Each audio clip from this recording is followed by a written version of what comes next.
G'day, project people. You're listening to the Project Chatter podcast, your number one trusted source of project experts. I am your host, Val Matthews, and I'm joined by my co-host, Mr. Dale Fung. How are you, mate? You just hit us with a good day, so I'm going to do a South African. How's it? How's it, everyone? I hope everyone's nice. Well. I hope everyone's lekker. Good job. So, yeah, great to be on another podcast, Val.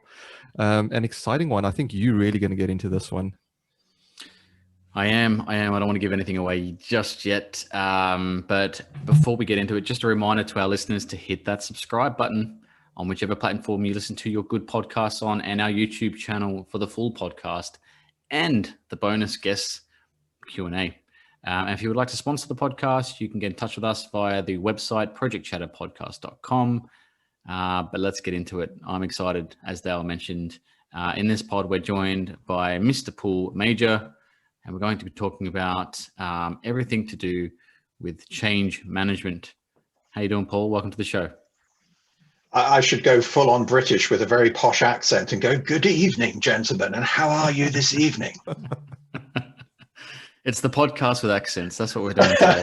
Everyone's very excited. We've got the long weekend coming up. Lockdown must be over soon. Yeah, absolutely. No, it's great to be here, guys. Thank you for inviting me. No problem, Paul. It is our pleasure as usual. Before we get into the thick of it, here is Dale with your bio. Thank you, Val. So Paul has over 20 years experience in leading and delivering strategic change and transformation across the private sector, public sector, and NGOs in roles including executive management, program leader, facilitator, and leadership coach. He has gained a unique insight into the challenges of creating, delivering, and realizing sustained benefits from complex organizational change. Over recent years, Paul has focused on how to support the human side of change and leads the changemaker human change practice. This group supports leaders and their teams in times of transformation and change to fully embrace new ways of working, encourage cultural shift, and adopt behavioral changes that in turn lead to the realization of tangible business benefits and competitive advantage. As well as being a regular and popular conference and event speaker, Paul is also a leadership coach, a qualified practitioner using the Lumina learning psychometric tools, and depends who you are, either ProSci or ProSci. If you Val, it's ProSci. If you Paul, it's ProSci, certified change management practitioner. So wow, that is amazing, Paul. I don't think there's anything we haven't covered around change management in that bio, but yeah, as Val says, welcome to the pod. How are you feeling?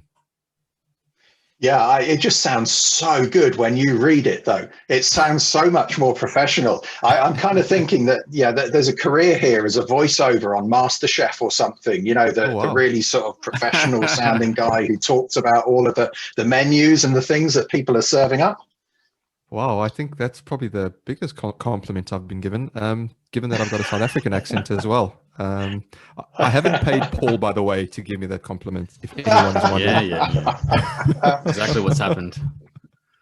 But no, it's going to be a fascinating one. Val is going to obviously get into the whole psychology of things as well, studying it at the moment. But before we get into any of those rabbit holes, we love to ask the guest, just how did it start out for you? And also particularly for our project listeners, how this all relates to the project management world as well, because I think what we're talking, and you can clarify this, Paul, is more about strategic business organizational change, but that has huge impacts on how we deliver projects as well. And also some of that behavioral aspect can transcend from organizational change into project change, because in effect, if you think about it, a project is constantly changing and constantly evolving. And so there's probably a lot of skills that are transferable. And I'm guessing at the moment, and hopefully I'm not teeing you up, as you mentioned before we hit record, to go, yes. But I just wonder if you could perhaps start off with your origin story and take us through how you got to today. Yeah, no worries at all. I guess for me, my sort of career started in corporate land. So a variety of roles. Actually, by qualification, I'm an accountant. So that's kind of an interesting place to start. But one of being a sort of finance guy in corporate land, I was involved in a lot of strategic change, you know, because the finance guys tend to get involved in that side of the business a lot.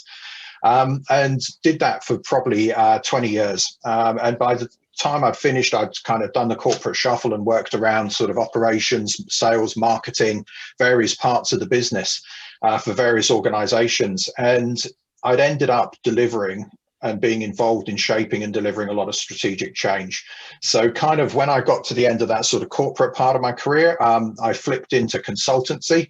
So kind of gamekeeper turned poacher in that sense. And so I spent the next sort of chunk of my career in more consulting roles, both as a consultant myself and then leading consulting organizations and consulting teams. And the sort of sphere that consultancy that I went into was program management, program delivery. So headed up the automotive function for a global program management consultancy across US, Europe, and a little bit of Asia. And I guess the story from there and tying together some of those threads around sort of projects and strategic change and behaviors was we were involved in delivering a lot of projects, some of them reasonably small projects, others projects, you know, developing, supporting automotive manufacturers in developing whole new platforms, new models, new cars, that sort of thing. And then as I sort of progressed from there into an organization that worked across multiple sectors and delivering project control solutions and large sort of scale project organizations, it became really apparent to me that in the project world, there was an awful lot of emphasis on structures and process and methodology. And it just felt like the piece that was missing was actually we deliver all of these projects, but do we take enough consideration of how the person at the end of the project is actually going to engage with them, or the team that the project's influencing is going to respond when this project thing is dumped on their desk. And it was kind of off the back of that, really, that I started to develop a real interest in the human side of change. So done a lot of work with the APM and some of the guys in the APM in the corporate members group around thinking around what the sort of add-on was that we needed to make to project management to make it more effective, because we've kind of all been in this space, you know, talking about project delivery and how successful or not successful it was, and depending on who you talk to, it's a disaster or it's a miracle. You know, it's kind of that sort of stuff. And it just felt like there was something there that really wasn't addressing the importance of the human side of change. So that's kind of what I've spent probably most of the last 5 years focusing on. As you said in the intro, you know, with Changemaker, it's kind of been a bit of a journey of creating an organization that's focused just on realizing sustainable change, and then using that as the superset description of which project or structural change delivery, which might be project program management, is kind of one strand, but human change is another strand, which is kind of where the Prosky conversation comes into it, and understanding how you engage the human in that, but then also thinking about, if you like, the behavioural change as well. And that's the sort of third strand that we talk to, which is actually you can engage the human in the project or the change process. But quite often when you're talking about these large transformation changes, what you're really talking about is changing culture and behaviors, actually, and shifting the whole mindset of an organization. So how do you work with the human in that context? So it's kind of working across that range. That's kind of the stuff that I've been doing for the last wee while. And at the same time, the session I did at Project Expo, the virtual Project Expo last year, which was great, was actually looking at that and translating that all into project teams. So how do you build an amazing project team that actually embraces that human piece, but instead of looking at it from the end user customer perspective actually looks at it from the project team perspective. And totally to your comment, I tend to have a view that project managers are quite unique in that they have to be shapeshifters through the life of a project. That sometimes, the behaviors and the approaches they take have to be very structured and organized. Other times, the approaches that they take have to actually be quite creative and innovative. And then there'll be other times when they just have to be really collaborative and engaging with people. And there'll be other times when they have to be quite directive and say, no, come on, let's just get on with this. We need to get this over the line, or language associated with that. And so there's a real challenge in there actually for the project manager and the project management team to understand how they move their behaviors through a project delivery life cycle. So kind of that whole sphere, that whole space, if you like, is kind of what I think of as the human side of change. And understanding how the human being is involved in change, and trying, I guess my passion, my mission over the last sort of 5 to 10 years has been trying to rebalance that dial in the project management profession, if you like, of actually, let's just not ignore the method and the process and all of that good learning and stuff that we've done previously, but can we please just try and balance it more with an understanding of the role that the human being plays in this whole change conversation. That's amazing. And you touched on the different sort of hats you have to put on in different situations, and it reminds me of when Val and I worked together, and Martin as well. Val, I think it was you that introduced the 6 hat thinking technique, where you put on different colored hats to ask from different perspectives, and exercises like that help you think more broadly as well. So there are those tools and techniques, and we'll perhaps explore some of those in a second. And also we'll go down the whole psychology aspect as well, but I'll leave that for Val. But before I hand over to Val, I just wanted to ask, and just from a geeky controls perspective, because that's who I am.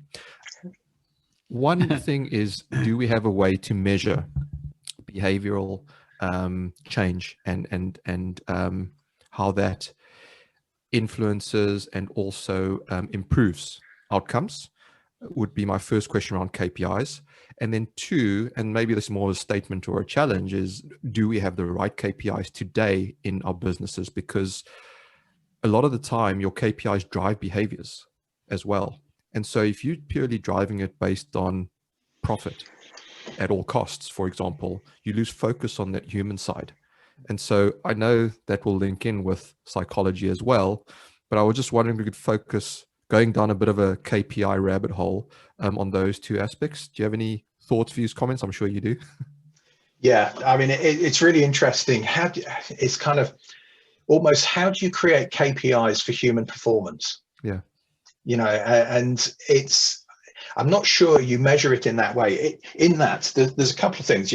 If you look at all of the psychometric tools and that are out there, they are about trying to create a predictive measure of personality and behaviors, and that's fine, but I don't think you can KPI that stuff, because that starts to say, well, we want so much of this and so much of that, and it kind of uses boxes to put people in, and isn't perhaps a great way of thinking about how diverse people are. The other side of it is kind of looking at output measures. And one of the things that we talk about, which I find quite interesting, and it's kind of an area that I'm doing a chunk of sort of thinking about at the moment, is actually how the behaviors in an organization drive performance. So you can draw a linkage that says the behaviors, the way we behave in an organization, influences the experiences that either our colleagues or our customers have.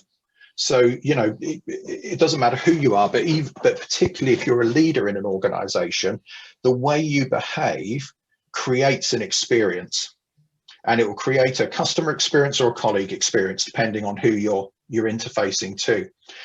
And it's those experiences, and if you think about it from a colleague point of view, it's those experiences that actually root and drive the beliefs that employees and colleagues have about what's the right way to work. And those beliefs then influence heavily the way they undertake their work. And that's how you get to output measures.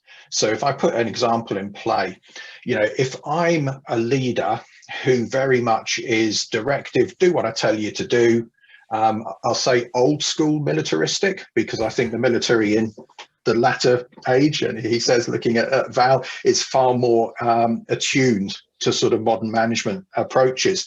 But if you had a leader who was working in that way, that the experience they were creating for their team was, don't bring me new ideas, don't tell me this isn't the way to do it, just JFDI, do what I'm telling you to do, then that creates a belief in the team that actually there's no room to be creative.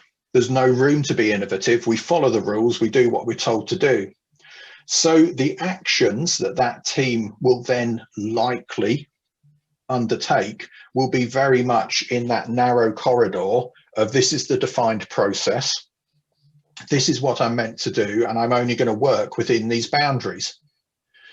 So the achievement of that team, and this is how I'd create an output measure, would be very much within the limit of the constraints that are put on them by the beliefs led from the experiences, led from the behaviors.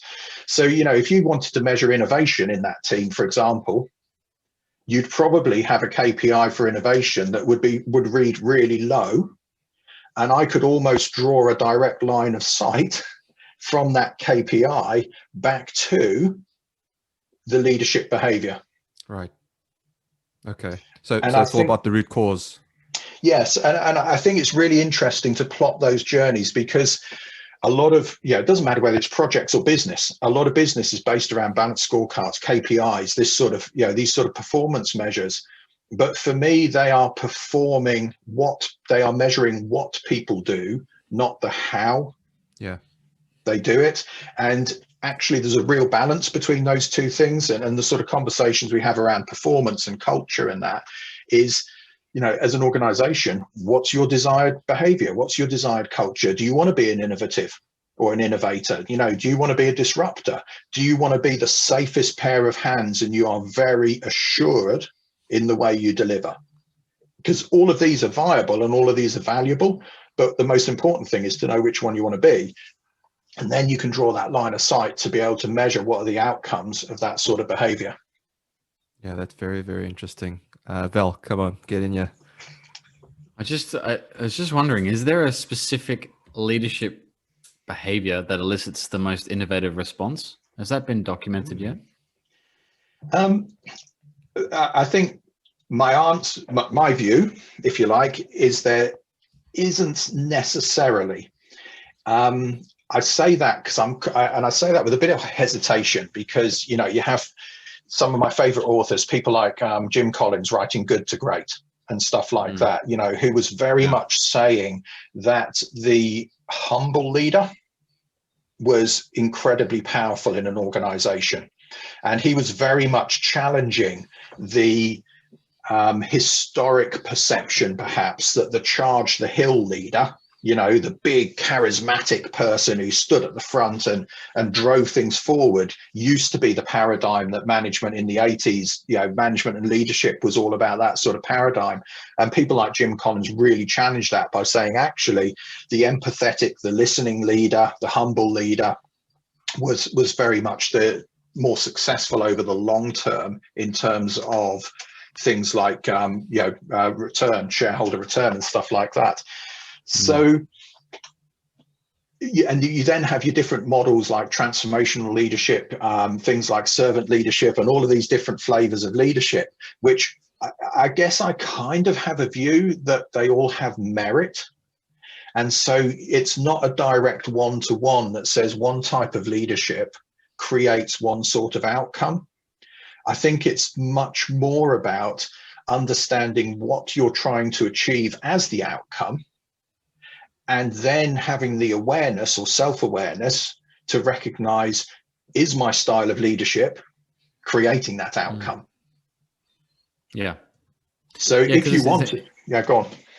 I was just going to say, it's an interesting, I don't think we know the answers, but, as you said, it's a multivariate kind of approach to the challenges of being in a project space and having so many people to provide some type of measure that would get you a consistent output is pretty difficult, considering actually I don't think it's even possible to a degree, not for a long period of time. I think for a short period of time, like you said, there's certain behavioral traits that you get a little bit more out of the fuel tank.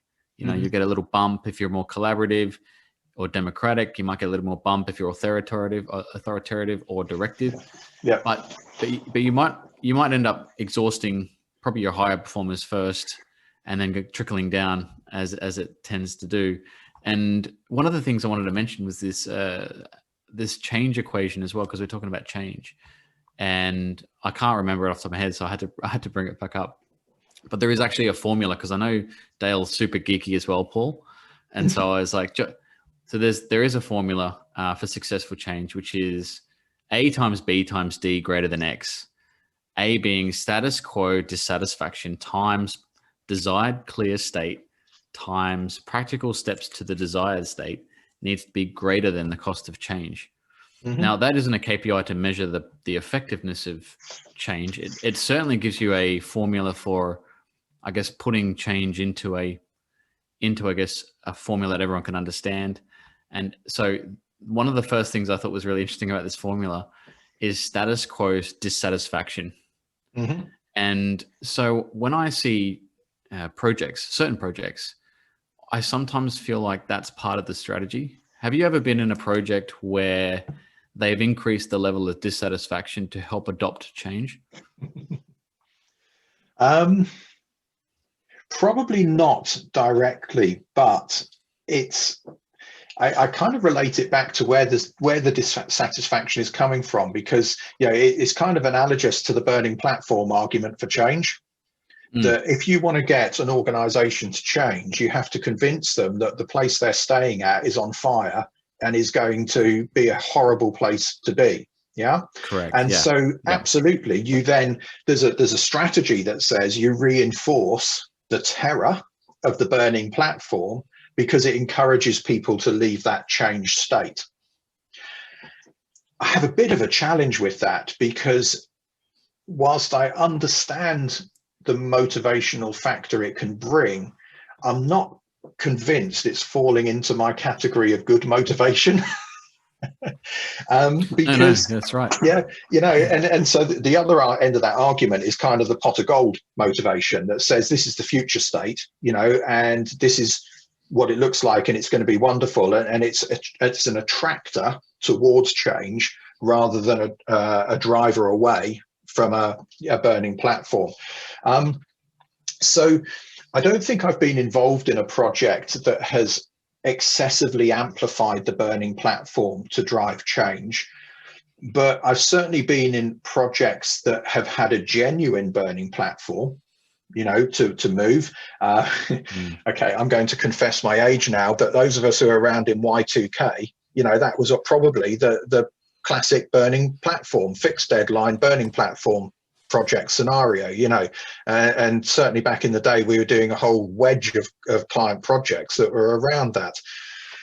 But I think for me it's more about understanding actually the value of burning platform is recognizing there is a need for change, and then it's helping to educate people and help them to understand why that's a genuine need for change, so that you can then build the momentum and the desire to want to go to that different place, which kind of, as you recognize, talks you into some of the ADKAR methodology from ProSci. But it's that whole, whether it's ADKAR, whether it's sort of based on Kubler-Ross's grief curve and stuff like that, it's that sense that if you want to get people to move, you need to be able to help them understand why on earth should I want to do this, and then get them to engage in where are we going, and give them the tools to be able to make the journey. So let's get into that then. You've mentioned ADKAR, we've mentioned ProSci.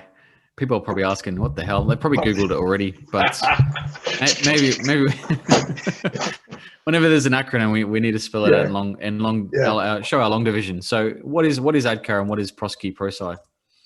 So ProSci is an American organization that basically started life as a research organization that spent a shed load of their time researching successful change and unsuccessful change in reality.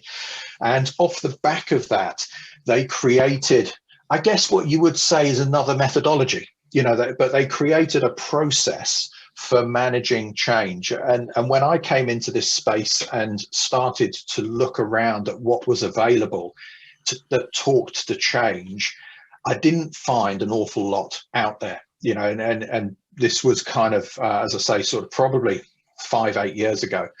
And ProSci were the one organization that gave a nice balance to the change story, because they did talk about these two paths of change. So basically what they've done was they've run, I think, about 14 years worth of research surveys, probably nearly 20 years by now, across organizations large and small, not-for-profit, for-profit, around the globe, basically. So massively different cultures, sizes, and everything like that. And out of that research, they were distilling down what were the key lessons that people were learning around change, what worked, what didn't work. And it was quite nice because it gave you probably a data-based view of what was working and what wasn't working based on a substantial research library. Which was reassuring, if you like, because I think, it's great for us to do stuff like this and talk about potential ways of working and things like that. But if you've got something that's got a data base behind it of information, it's a nice sound start to the sort of conversation. And basically that's what ProSci did. They created that database of information, and they created some processes or method off the back of it that talked to how you realize successful change. And as much as anything, the key things that for me spoke loudly in that process was recognizing that there were two distinct strands of work that had to happen. There was the structural or technical, the project management change, which absolutely had to be robust, and it had to do all the good things, about that we do in robust projects, about standing them up properly, having the right sort of understanding of what we're trying to achieve all the way through to benefits, building plans and all of that stuff. But then it also had a piece that, if you liked, looked at how did you engage the human being in that change process. And so in there, they talked about all the things that you would do, like change advocates in the organization to support and sponsor change. They talked an awful lot. And this was something at the time which was kind of becoming topical in projects as well, but talked an awful lot about sponsor engagement and how actually the two most influential people in change are the CEO, who has the broadcast message, responsibility for change, where everybody in the organization will look and go, do I believe him or her?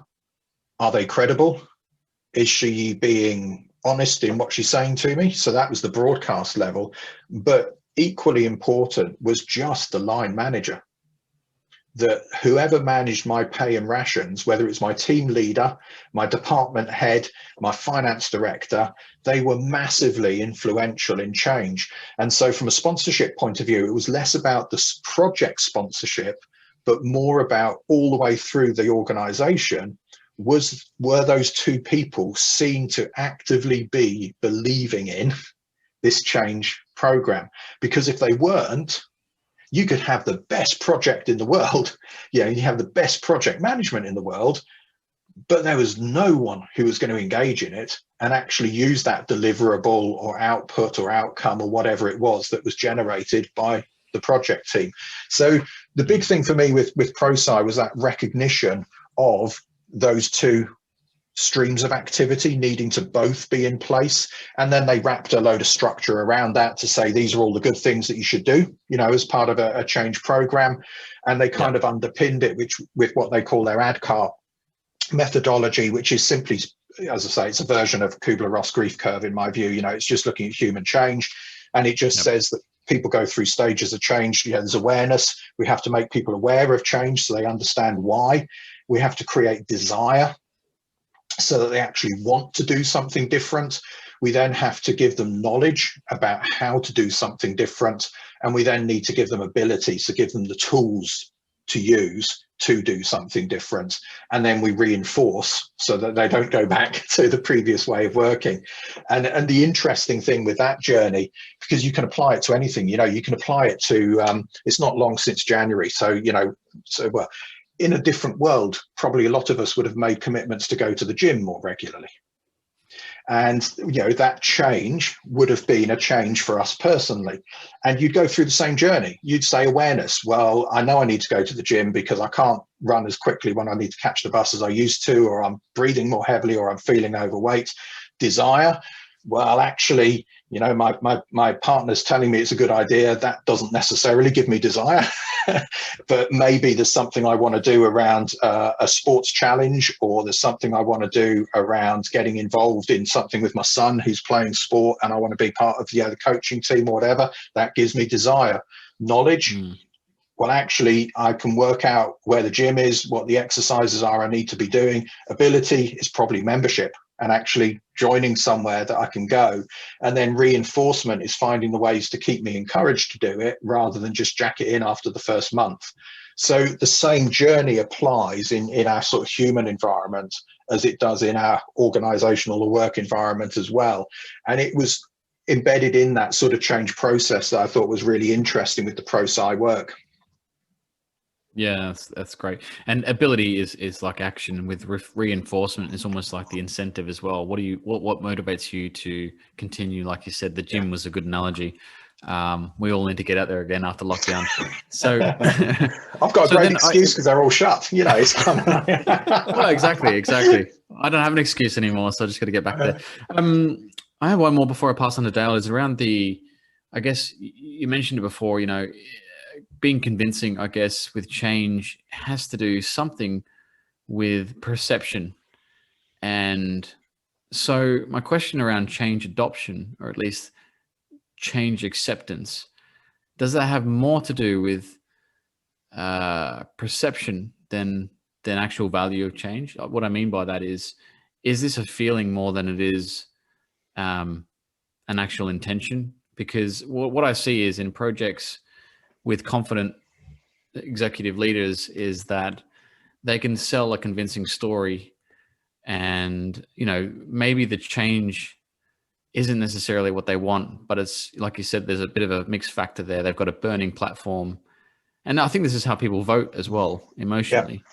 Yeah. And so are they convinced by certainty and the perception of perhaps more than the outcome? If you're talking about the people who are affected by change, as opposed to the people who are leading change, and so people who are affected by change have a challenge. They have to decide whether they're going to adopt the change or not. That's kind of the critical decision you're trying to get people to. The worst place is not to help them make that decision, because they end up in no man's land, prevaricating between the two. So you're trying to push them to a place where they actually make a decision, not in a forceful way, but you're trying to create influence and present a situation where they have to make a decision.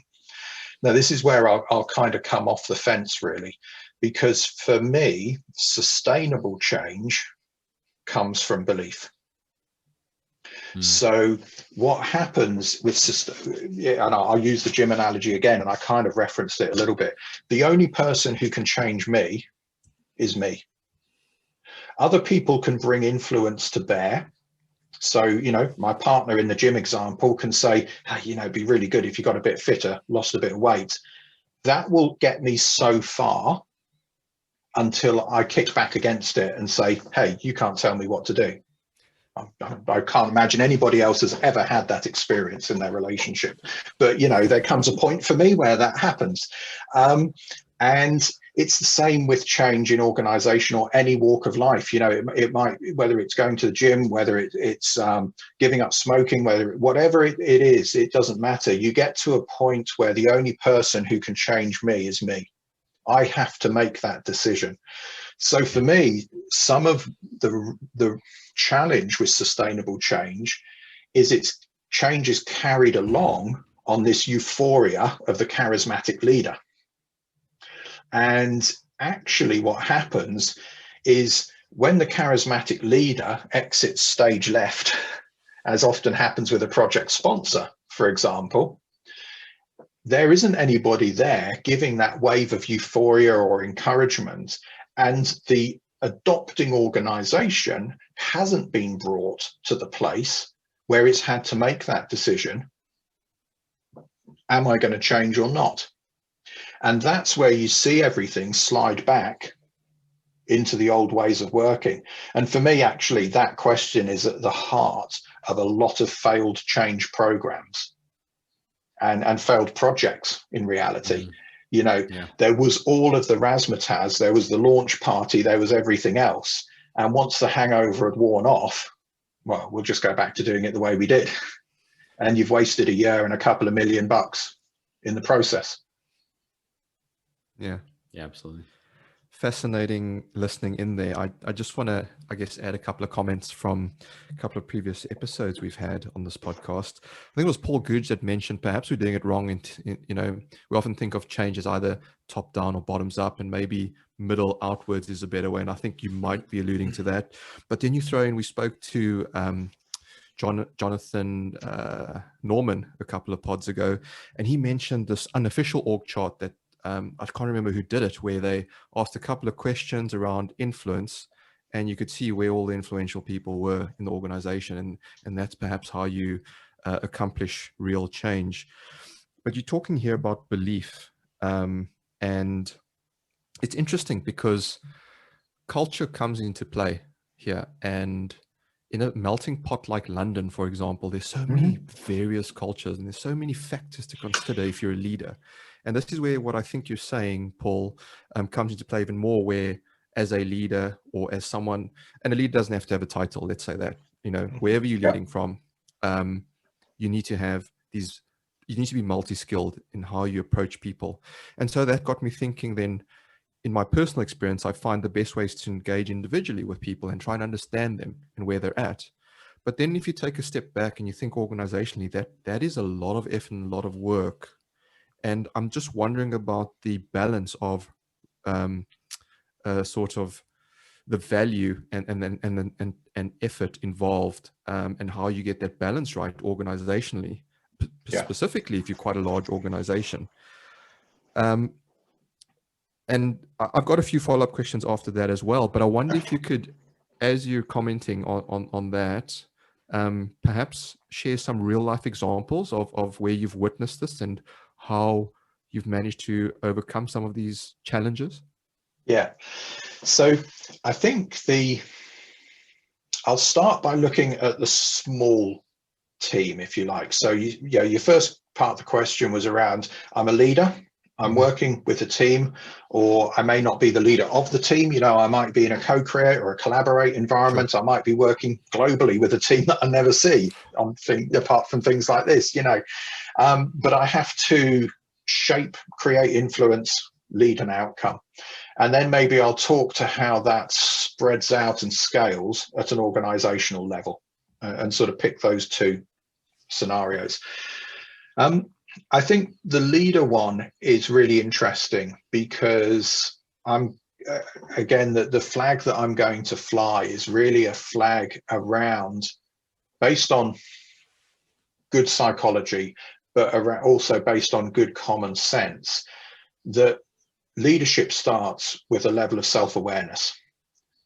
We kind of talk a language when we're talking to leaders and teams, and this is the same in the project teams world, actually. Exactly the same sort of conversation I had back at the Project Expo session was about saying, you have to start by understanding the lens that you see the world through and what your preferences are for how you see that world. When you've got that squared away, you can then start to look at the world through the lens of, and perhaps people look at it slightly differently than I do. And other people have different preferences, you know, and because of that, I might have to deal with them in different ways. And for me, that leadership conversation and that leadership journey and that team journey starts with understanding how I look at the world, how I interact with the world around me, and creating an ability to decipher how other people might do that similarly or differently. And when you have those two pieces of information and you have the skill set to use it correctly, then you can create connection with people, you can build rapport with people, and actually, even if you are distant, even if you don't particularly see the world in the same way, you can create connections that allow change to happen. And that's very much the sort of stuff that we see at a team level, whether that's a leadership team or a project team level. And particularly a project team level, actually, you know, and some of the stuff that I could kind of talk to is project teams that have come together and kind of recognized that they can't all be one set of preferences.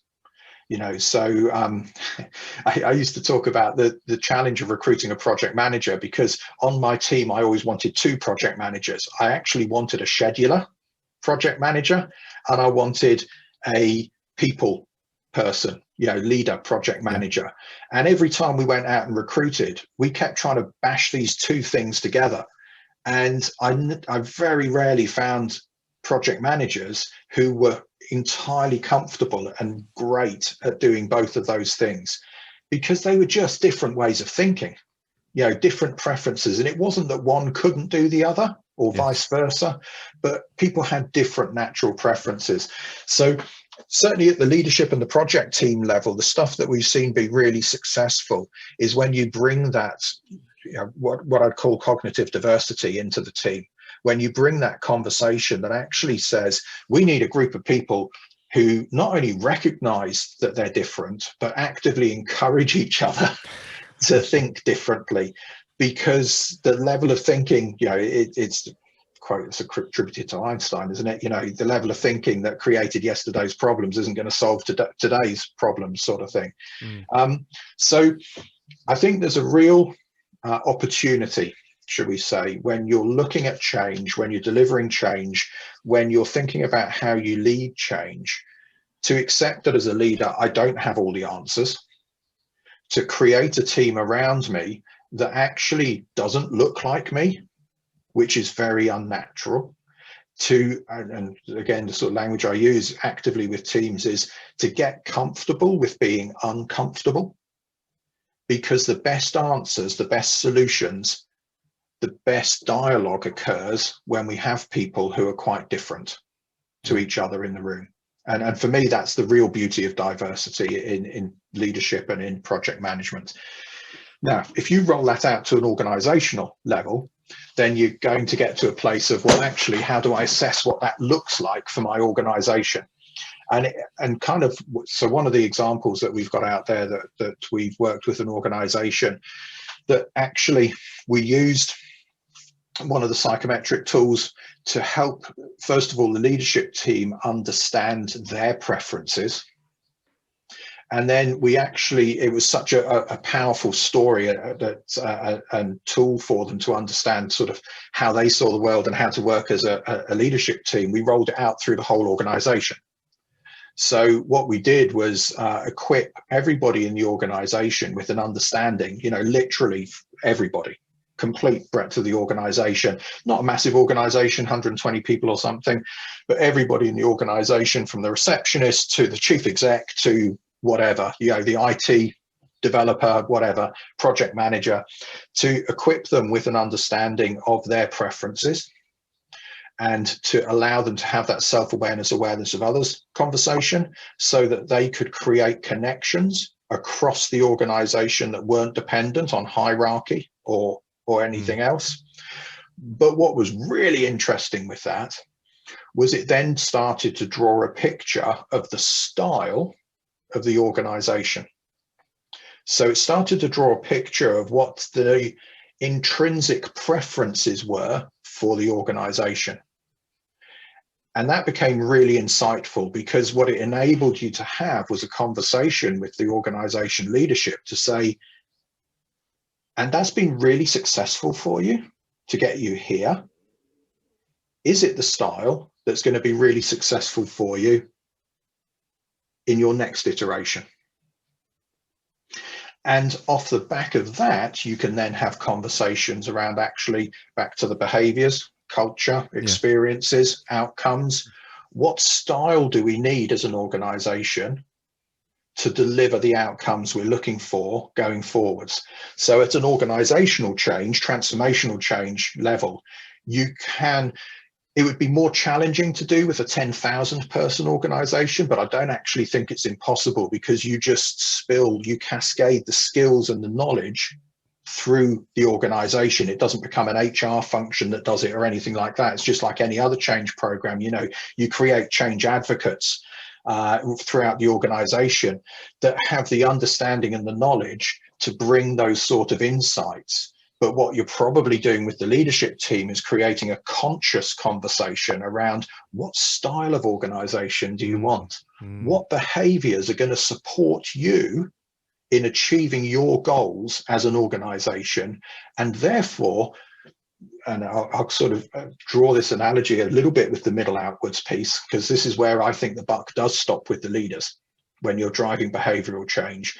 Again, I'll get off my soapbox, I'll get on my soapbox, I'll get off my fence, standing on the fence, and I'll actually say, if you want to change the style or culture in an organization and you're a leader in that organization, look long and hard in the mirror. Because the only person who can bring behavioral change effectively into that organization is the leader modeling that change. And to be able to do that, they actually need to know what it is they want to model and what they need to do differently to create that set of experiences. No, that's really powerful. Just comment on a couple of points you mentioned there. You mentioned diversity as well, and we had IJ Samuel and Amal Kawaja on a podcast a few episodes ago, and I think it was IJ that mentioned diversity of thought. Forget about skin color and sex and race and age and all that, but just diversity of thought. Have you got people thinking differently to contribute to those ideas? So I really like that. And the other one was that you touched on. You touched around this virtual element as well previously. And I want to bring that back up because you also mentioned about emotional intelligence. And we've spoken a little bit previously, and everyone's talking about it. How do we become better leaders and influence better change and all that virtually? But if we add emotional intelligence onto that and how we combine those two facets, how has the game changed in today's world? Because I think those elements are here to stay. How do we become change agents virtually, where I feel personally it's previously been a lot easier when you can look someone in the eye, have a really decent conversation, and these days a lot of people don't even turn on their video cameras for various reasons. Yeah. That's crazy, isn't it? Yeah. So I just wonder, that's my final question before I hand to Val. So if you wouldn't mind just commenting on this virtual world and emotional intelligence. Without overstating it, it's just got really, really tough. And I mean really tough. The clients that I'm working with, the conversations that I'm having with colleagues, with managers, with leaders, people are under a huge amount of strain. And the management aspect of that, the people management aspect of that, I think has mushroomed or grown or scaled in its difficulty, more so than the operation of the business, actually. So your ability to have those, you're exactly right in the descriptor. If I was working with a team and one of my crew were a little bit off color, or it wasn't quite happening for them, I'd notice it. I'd just see them walking over to the coffee machine, and you could tell by their demeanor that something wasn't quite right. So you'd go up and you'd have the chat, and it wouldn't be a come into my office, sit down sort of thing. It would just be the rub of working alongside a team member or colleague, and you can't do that now. And so it's become much more difficult to get those clues, those visual clues, and those sort of intuitive clues of what's happening in people's lives. Plus, people are genuinely under more pressure. because of lockdown and everything else. The emotional stakes are higher, and the emotional sensitivity is higher in lots of different ways. So I think it's just got really difficult. My answer to that, if you like, just to not leave people in a pool of despair thinking I can never do this job. But my answer to that, I think, is organizations actually have to rebalance where their time and effort is going to a degree. Because if I took a manager who, I'm working 40 hours a week, previously I'd spend 35 hours a week maybe doing my job and 5 hours a week managing my team, in the sense that a lot of the stuff I'm doing is just natural interaction. I'm doing it as part of my job. I think in this world, we actually need to allow 10 hours, 15 hours a week for the people stuff. Because if you've got a crew of 10 people, you need a one-to-one with every one of those people every week, at least once. And if you're not doing it more than once, they're probably struggling a little bit. And that's just a huge soak on managers' time. So I think there's a real challenge out there for organizations, and rather flippantly, all the money they're going to save on not having to build bricks and mortar offices and put people into big office blocks in Canary Wharf or wherever it might be. That money that they're saving actually, I think, needs to be repurposed into creating capacity for managers and leaders and teams to actually deal with the virtual challenge of just relationship, and how I keep relationship and motivation going when I'm working in a module or a modus operandi like this. Yeah, good points. We're all just really listening intently. I think just going back on a few things I was thinking about before. So the 6 thinking hats you mentioned, Dale, at the start. I think if anyone's interested, Edward de Bono, one of my favorite books. Yeah. Lateral thinking. I know Paul's read it probably a few times. The other good thing you mentioned, and actually I was just thinking about the formula for change in the burning platform. Would COVID not be considered as one of those items, and maybe being an optimistic, perhaps this will, elevate people. It's certainly reshaped globally our value sets as people, what we value, what we think is important, even material possessions, how we interact with our teams. I almost think this is kind of an evolutionary step forward. I think it's a good thing. And like you said, companies have to go back and redefine and reassess how they deal with it. And a lot of them are coming back with, actually, a lot of our people do inefficient things in a very inefficient way. And one of the great things that humans have is this ability to delegate to machines. And so the other passion of mine when it's not people is technology. And I managed to get it in, Dale, even though we're talking about change management. So I'm really happy that we can talk about this, because I think there needs to be some fusion between the acceptance of change being harder and bigger in volume. If you look at the trend of where we're going, Paul, you agree that projects are getting bigger, the ability to complete them is getting harder, and the time we need to invest in people is becoming more intense, at least. So like you said, we're going to need to allocate a lot more time to people than we do tasks. And so that's very hard for a number of engineers to swallow, because they like things more than people. Yeah. And to switch that, it's a very feminine state of affairs, because in general, and I'm generalizing, females care about people more than things, and men are the other way. But I think we are seeing a bit of a fusion, and I like the idea of diversity of thought. I think that's kind of where we want projects to go. But I do think we need to look at these low value transactional things we do, especially project managers. Taking a project manager as an example, they have a very difficult task. And it's like you said, you're either that taskmaster or you're that people leader. And to have two of them, not that it's impossible, but the preference and the ability to do both is a hard job and a tall order for the credit and the remuneration and the acknowledgement project managers generally get. They're always between a hard place, pleasing the team and then pleasing the exec. And I used to be one, and I'm glad I'm not anymore. But I shout out to any project managers out there that are doing it tough. So one of the things I think which is confusing me, and maybe this is just me, but we talk about wellness in the office space now, and which is good. We're talking about mental health. I know in my team, Dale was the mental health kind of advocate and support. And we every team I have now, I have someone who looks after mental health for the team, because clearly I can't look after everything. And I think having someone who's dedicated other hat is to look out for mental health is a good thing, especially in COVID. So if you haven't done something like that, that'd be a good idea.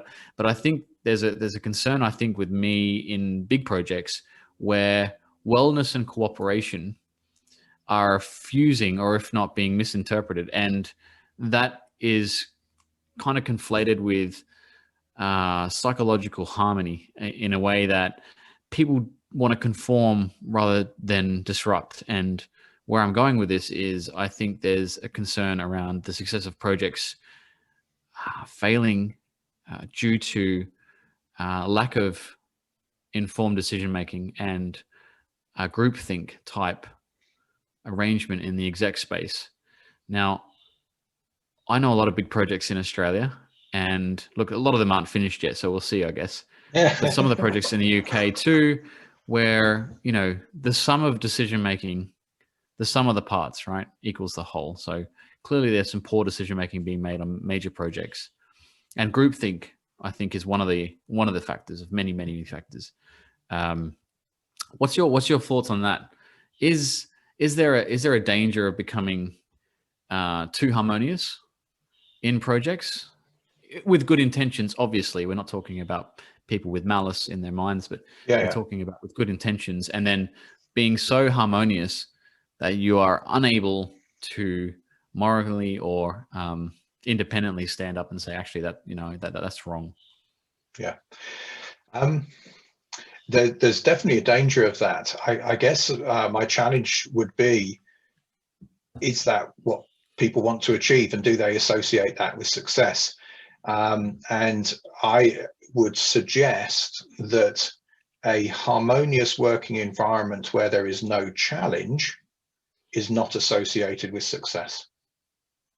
So for me, and I'll restate that my sort of byline from earlier, get comfortable with being uncomfortable. Because success comes, and the concept, the essence of cognitive diversity in a team is actually having people who aren't like me around, who are part of that decision-making process. So if one of the challenges with teams, and it almost stems from recruitment, you go to recruit a PM and you will line up 3 or 4 people in the interview, and there'll be one person in the interview you just get on with, and you'll think they're brilliant, I got on with them so well. And you'll probably end up 7 times out of 10 hiring the person you got on well with. The challenge with that is probably from a psychology point of view or a personality point of view, you've just hired a mirror, someone who has very similar preferences to you. So what you've created on your team is a set of lookalikes. So if you've got a team of lookalikes, and let's pick a preference, so let's say I'm in a team where actually harmony is really important to me. I'm highly people focused, I'm highly collaborative and empathetic, and I just got on really well. I interviewed Dale, and I just sensed, not only is he wearing green, which is the color of people-focused people, he's wearing that sort of sense of, I've got lots of empathy, I really connect with people well, so I hire Dale. Then we get into a situation where we need to make some tough calls. Maybe we have to downsize the organization. Maybe we do have to challenge some of our people to work differently and do something different. Is that going to be a conversation and a set of decisions we're going to find easy to even put on the table, let alone resolve? And my suggestion is that it's not that we can't do it, because one of the beauties of people is actually, even as individuals, we're incredibly diverse. So it's not that I'm extrovert or introvert, as kind of was one of the traps really of Myers-Briggs, was it put people into buckets and said, you could either be an extrovert or an introvert. The reality is we're all bits of everything, and we just have different preferences at different times. So I could be doing something like this, waving my hands around and standing up in front of people and being quite extrovert. But when I come off this call, the last thing I want to do is be with people. I want to be on my own and in my own space and be quite introverted. So there is this sense that we can be different things and do different things. We're not just one box, one type.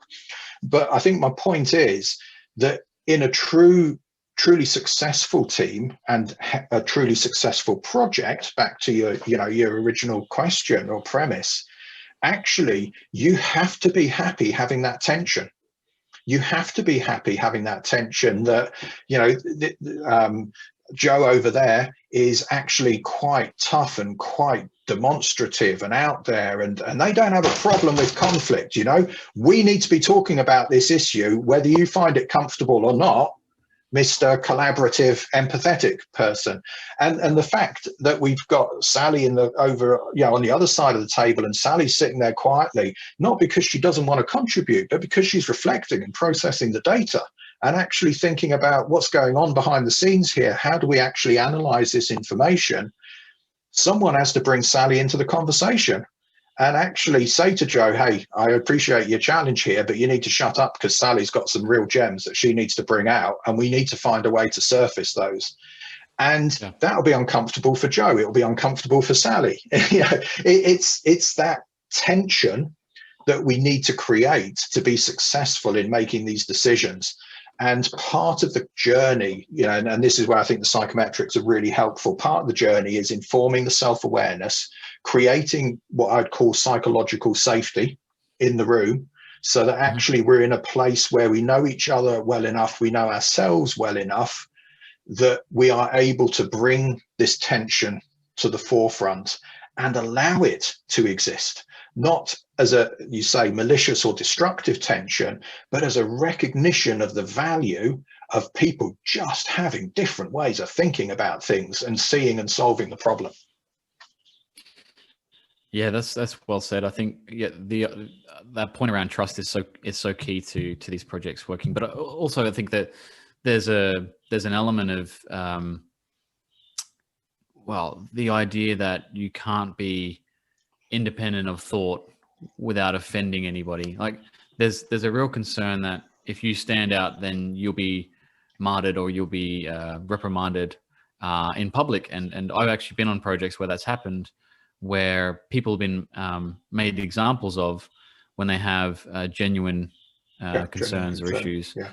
And so I think until this project, until people adopt change with Paul, your advice, and they take it wholeheartedly, and I think change should be part of every executive's academic qualifications. I think if you don't understand change, you don't understand projects, because ultimately, I think from my studies, at least, and the observations I've made on projects, most projects fail because we do not know how to handle change, and at scale as well. So change doesn't happen one at a time. I mean, that would be great, wouldn't it? Wouldn't that be a wonderful project, Dale? One change after another, nice steady state. We just give them to Martin.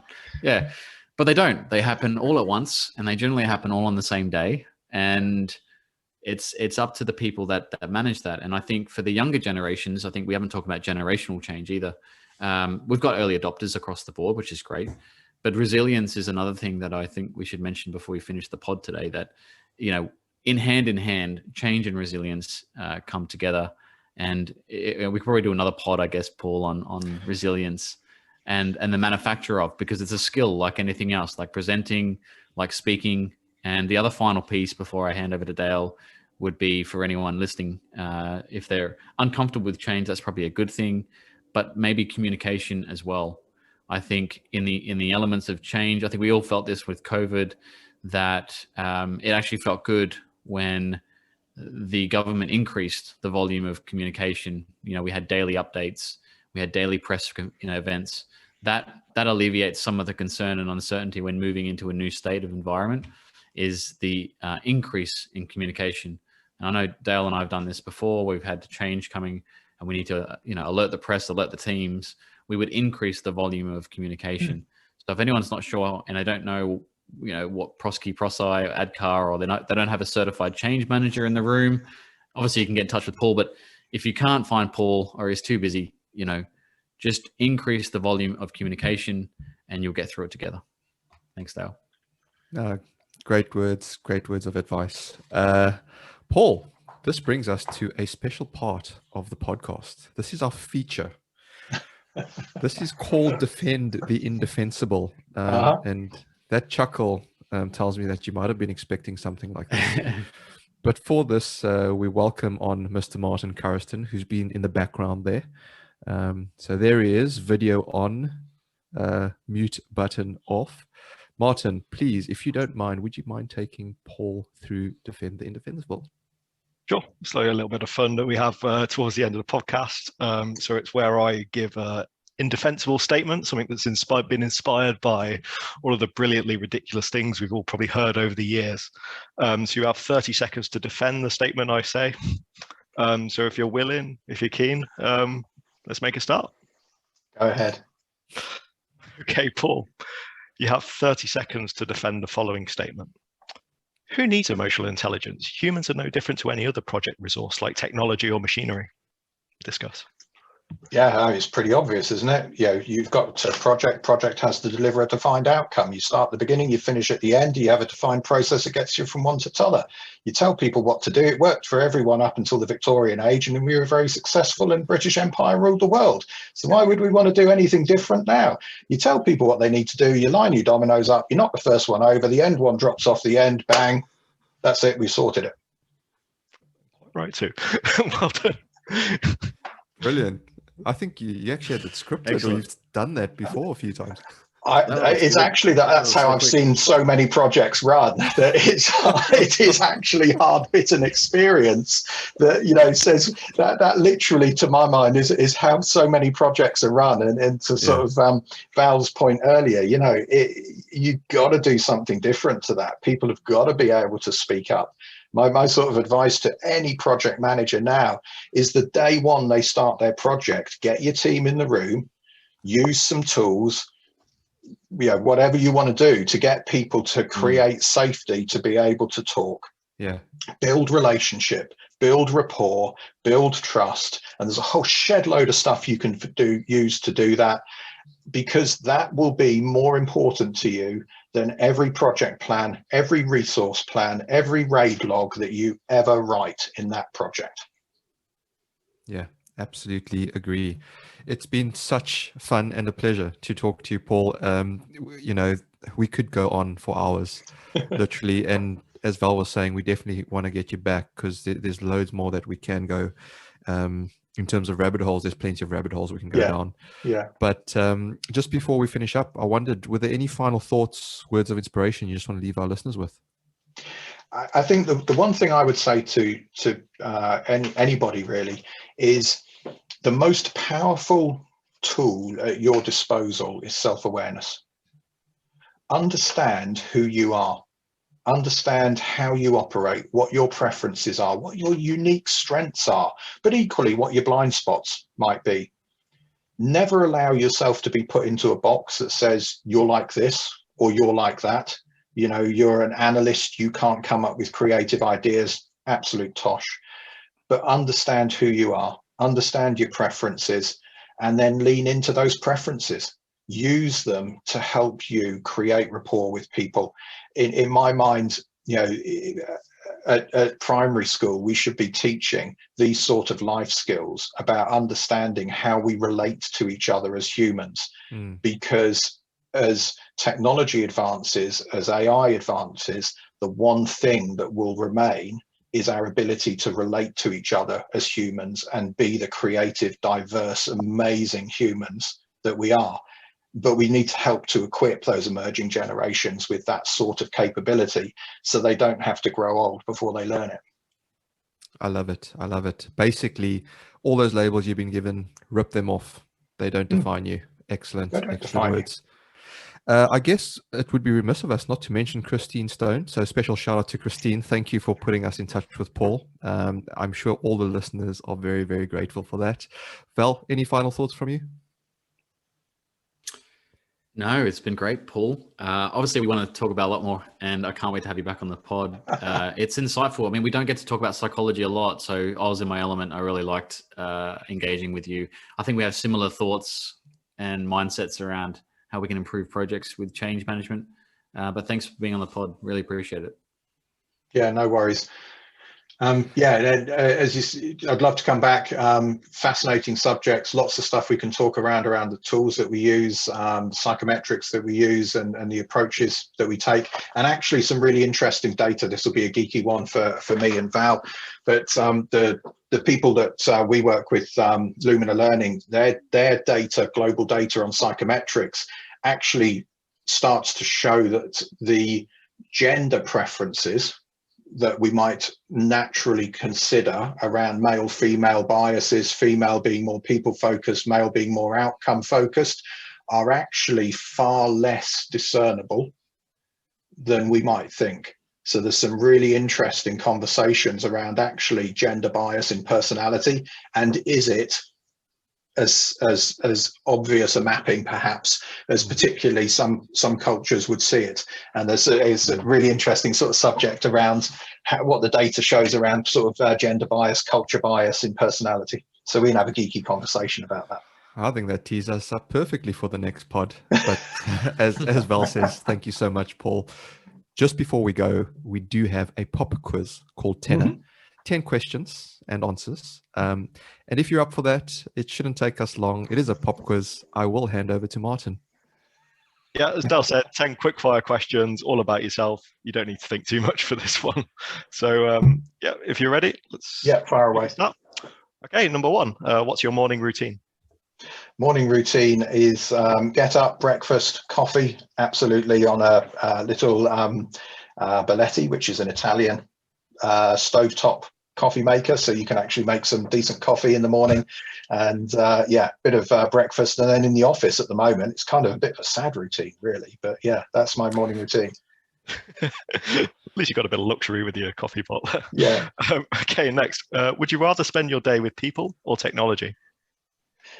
I'm going to say people, but cognizant of what I said earlier, that like a lot of people, I'm a bit of a paradox. So I love spending time like this with people, talking about people and how people operate and work. But equally, much to the annoyance of most of my family, if you try and get hold of me after 5 o'clock in the evening, my mobile's switched off. Wow. So I flip between the two.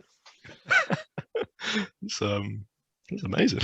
Yeah, there is someone like that. Go and say it. Someone, you're really old, aren't you? You're saying, really, there's someone who turns his mobile off at 5, 6 o'clock at night. All of these preconceptions are coming out. Maybe I need to change. Okay, next. How do you deal with stress?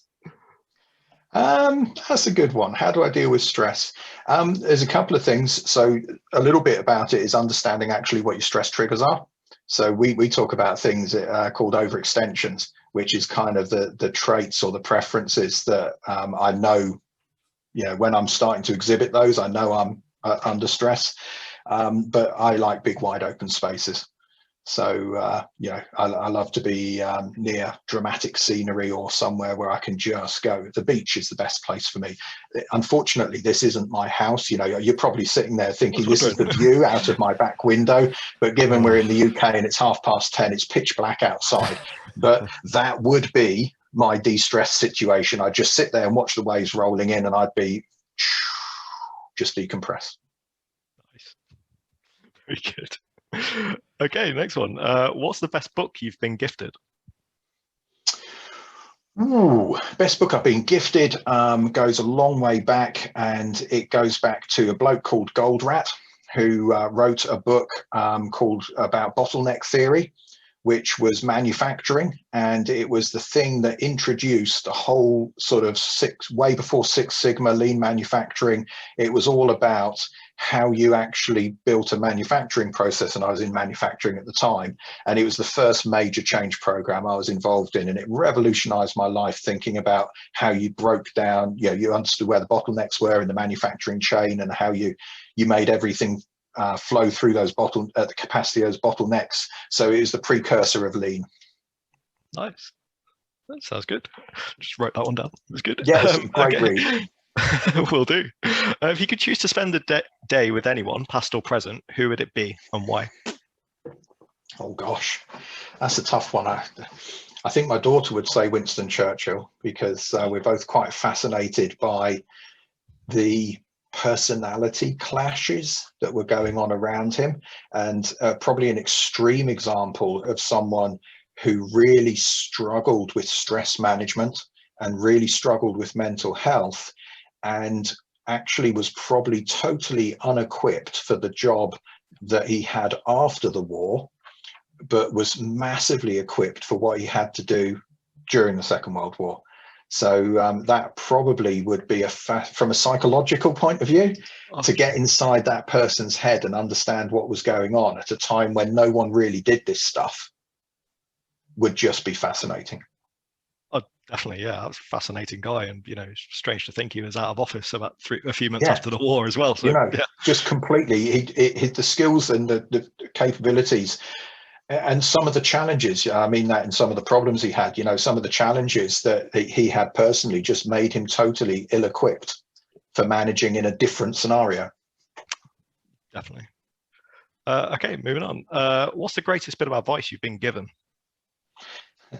It was one of my crew back in automotive. I spent a lot of my time in automotive, and one of my crew turned around to me, and he'd been a very senior manager. He'd been an MD and sort of was in his latter years and working his way down. And he said to me, always recruit someone who's good enough to do your job. And that again was a paradigm shift, because people were recruiting people that weren't a threat to them. And he said, no, you recruit people who can do the job better than you, because then your life will be much easier. Definitely. You see a few nodding heads there as well, which is good. Next, what's the biggest mistake you've made on a project? Biggest mistake on a project? Probably not putting enough effort into creating visibility of information. So major program, we did really big program for a major automotive OEM, and we got it over the line. But I always remember the comment from the chief exec of the company, is a merger between two OEMs, and the chief exec of the company saying, we got it over the line, but I didn't get the level of data, the level of, let's go back to project control. It's just going to make your heart sing, Val. It was kind of, I didn't get the level of information. There was too much sort of reliance on personal heroics. That's interesting. Yeah, it's a useful. It's a useful lesson. At least you learned that. Okay, next. What would you tell your 10-year-old self? Find what you've got an absolute passion for and pursue it and do it like there is no other thing in the world that you can do. This links nicely to the next question. What profession other than your own would you like to have attempted? Engineering, actually. All right. So I love engineering. I build and restore classic cars as a hobby. Just finished a 3-4 year restoration on an 18th century farmhouse. I love doing things that require me to get my hands dirty and solve engineering problems. Oh, nice. Which is my corollary to dealing with people. Maybe something, I suppose. Okay, last one. If you had to spend £1 million in a day, what would you spend it on? I could give you all sorts of altruistic answers, but it would probably be a boat.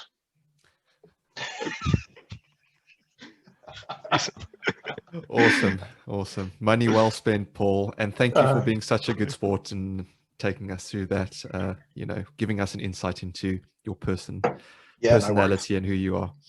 So folks, that is all we have time for on this episode, but it doesn't have to stop here. Support our charities and access blogs at projectchatterpodcast.com.